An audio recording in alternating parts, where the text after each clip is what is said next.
Na vida adulta, não dá, acho que é muito difícil, dá para falar que não dá para viver uma vida adulta funcionalmente, né, evitando as chamadas responsabilidades da vida adulta. Tá? Na vida infantil, não existem responsabilidades, cognitivamente a criança não tem competência para lidar com responsabilidades, os pais, os tutores, os educadores vão lá e absorvem isso. O que acontece muitas vezes, tá? Acho que, Marielle, é um problema que as pessoas, elas chegam na vida adulta e elas ficam encarando a vida como uma brincadeira porque elas não amadureceram. Elas não desenvolveram a capacidade, mas não é o caso do seu pai, né? Eu entendo a parte lúdica dele querer dizer isso para você, mas muitas pessoas não amadurecem, elas não dão conta de viver, de assumir a responsabilidade. E preciso puxar uma perninha aqui também para dizer que no dia a dia clínico eu vejo isso muito mais na população masculina do que feminina, até. Talvez seja informação relevante. E talvez isso seja uma herança da estrutura masculina ali, que precisa de mais estímulo para amadurecer. Então, as pessoas muitas vezes vivem isso. Eu gosto muito... Se eu pegar meu período da semana, as partes mais... onde eu mais dediquei energia foi quando eu estava com meus amigos, quando eu estava vendo futebol, quando eu estava batendo papo no boteco. Eu gastei mais energia fazendo coisas que são infantilizadas, não vou dizer essa palavra não, que seriam brincadeiras, do que fazendo coisas que seriam mais responsáveis. A parte do trabalho, a parte de cumprir responsabilidades, eu procrastinei um monte de coisa, fiz o que não dava para deixar para depois e fiz com uma má vontade. Agora, os momentos onde eu estava me distraindo, onde eu estava... Às vezes o problema nessa pessoa é uma falta, um atraso na maturidade. O sistema nervoso dela ainda está funcionando de forma infantil. Não dá conta de assumir responsabilidade. Então ela evita assumir responsabilidade. Faz sentido isso? Faz isso. É social também, né? Porque homens precisam amadurecer, podem amadurecer depois, porque o contexto social dá espaço para isso, né? Então, nós mulheres somos estimuladas a aprender um monte de coisa desde cedo, somos cobradas, viramos mocinhas, entre aspas, muito cedo, e homem, as pessoas entendem, vai amadurecer depois dos 40. 40 mil anos. Acho que pode ser por isso que você vê isso com mais frequência. Agora, essa parte da saúde mental, a Thalita tem até uma história legal para contar, né, Thalita? Que eu acho que você podia trazer. Então, durante a pandemia, eu falei, né, que eu fui atrás do Esperanto, né? O meu pai, ele nunca tinha tido crise de ansiedade na vida dele. E foi muito assustador para ele, porque ele achou que ele estava com Covid, porque ele estava com falta de ar. E aí ele saía, a gente ficou em isolamento, só para contextualizar. Eu continuei trabalhando de casa, né? Eu fui pro home office. Mas tanto meu pai quanto minha mãe faleceu esse ano, mas tanto meu pai quanto minha mãe eram instrutores de autoescola. Meu pai ainda é instrutor de autoescola, né? Então, quando veio a pandemia, parou tudo. Meu pai e minha mãe não podiam mais dar aula, então eles ficavam o dia inteiro em casa e sem trabalhar, sem fazer nada que fosse produtivo fora de casa, né? Quer dizer, em casa você arrumava coisa para fazer ali e tal, mas não tinha nada para fazer fora de casa, não tinha como sair de casa, não tinha como ver pessoas.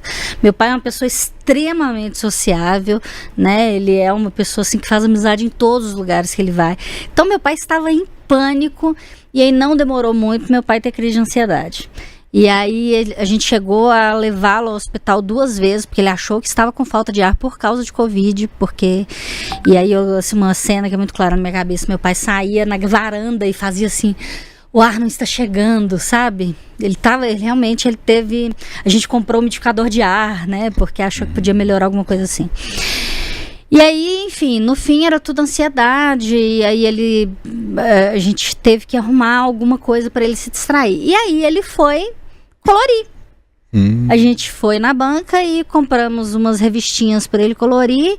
Compramos umas canetinhas para ele colorir, uns lápis de cor, e aí ele foi colorir. E aí eu passava o dia inteiro lá na mesa trabalhando lá, e ele lá na minha frente colorindo, e mudou assim totalmente a perspectiva dele. Eu comentei isso com os meninos, né, mandei lá no grupo, porque assim é uma coisa anterior a essa tendência que a gente estava, esse hype, né, que a gente tem agora do livro de colorir e tal. Era um livro que não era nem um livro para adulto colorir, era livro de criança mesmo, desses de banca, né, que para colorir.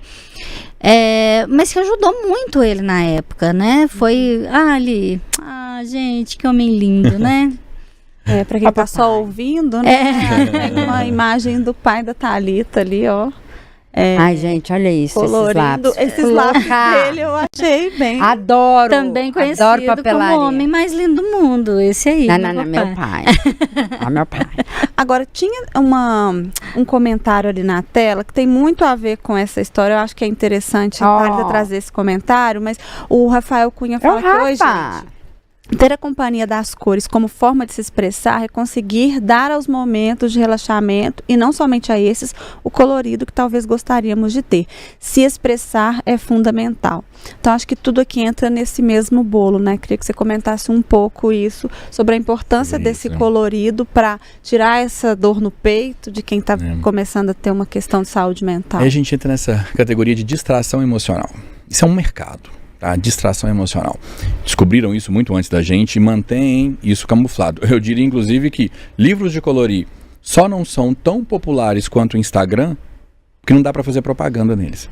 Se alguém arrumasse uma maneira de colocar propaganda ali, ads, no meio das páginas aí, isso aí ia bombar tanto igual o Instagram. Porque funcionam da mesma forma, tá? Os maiores mercados usam isso dessa forma. A matemática é simples. A maioria, geralmente eu falo todos, a maioria das pessoas, os adultos, carregam dentro de si feridas emocionais. Porque a cultura da terapia é uma cultura muito subjugada, uma cultura muito desvalorizada, uma cultura não praticada. E é a cultura que resolveria isso. Então, é raridade achar um adulto que não tenha feridas emocionais, tá? Qual que é o problema de ter feridas emocionais abertas? É que se você não ficar o tempo inteiro equilibrando o pratinho ali, aquela ferida dói. O caso do seu pai, certamente retrata o caso de milhões de pessoas, né, bilhões aí no mundo, que pararam de equilibrar os pratinhos, que as pessoas não notam que elas estão fazendo isso. No dia a dia delas, trabalhando, socializando, fazendo um monte de coisas, vendo Instagram. Essas pessoas estão o tempo inteiro distraindo a atenção das suas próprias feridas emocionais. Isso é um mercado, tá? Tem muitos produtos que são vendidos para pessoas que precisam de distração emocional.